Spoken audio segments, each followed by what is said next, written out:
এই একটা ব্লগে কি নাই বলেন তো? ঘোরাঘুরি, খাওয়া-দাওয়া, পড়াশোনা, ইভেন প্যারাশানি নেওয়া পর্যন্ত সবকিছু আছে একটা ব্লগে।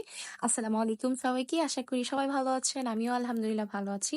আমি দুপুরের দিকে আমার ১টা-১.৫টার দিকে হচ্ছে ক্লাস ছিল। তো দুপুর ১১টা-১২টার মধ্যে আমি বের হয়ে যাই ক্লাসে। তারপরে হচ্ছে ক্লাস করি। অনেক বোরিং একটা ক্লাস ছিল বিশ্বাস করেন। কোন রকমে ক্লাসটা শেষ করার পর একটু ফ্রেন্ডদের সাথে বাহিরে চলে আসি। এখানে চা-টা খাই। খুব সুন্দর একটা আড্ডার একটা ভালো সময় যায় আমাদের এই জায়গায়। তারপর হইতেছে আবার চলে আসি কারণ আরো একটা ক্লাস ছিল বাট ওই ক্লাসটা হয় নাই। আর বিশেষভাবে হইতেছে ওই ক্লাসে আমি খেয়াল করি যে আমার বন্ধু-বান্ধবও ক্লাসে এসে পড়াশোনা করে। মানে আপনি জাস্ট চিন্তা করেন এটাও কি সম্ভব? আচ্ছা যাক যা হইছে হইছে। তো তারপর হচ্ছে আমি মেট্রো দিয়ে চলে যাই মিরপুর ১০ এ। আমার এক ফ্রেন্ডের বাড়ি হচ্ছে মিরপুর ১০ আর ওই জায়গায় বাইকের যত যাবতীয় জিনিস আছে সবকিছু খুব ভালো পাওয়া যায়। তো আমি চিন্তা করলাম আমার হেলমেট আমি মিরপুর ১০ এই নিবো।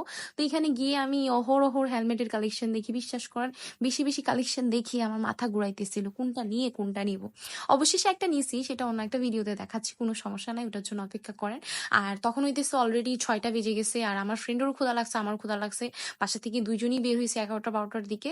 তো এই ট্রিটটা হইতেছে আমার ফ্রেন্ডের পক্ষ থেকে ছিল। আমি অনেকদিন যাবত বলতেছিলাম কাচ্চি খাও, কাচ্চি খাও। তো যাই হোক তারপর হইতেছে এই লম্বা একটা সিরিয়াল ধরে টিকেট কেটে মিরপুর ১০ থেকে আমি মতিঝিলের উদ্দেশ্যে হচ্ছে রওনা দিয়ে দিই। আর সেই হেলমেটটা খুব শখ করে হচ্ছে বাসায় নিয়ে আসি।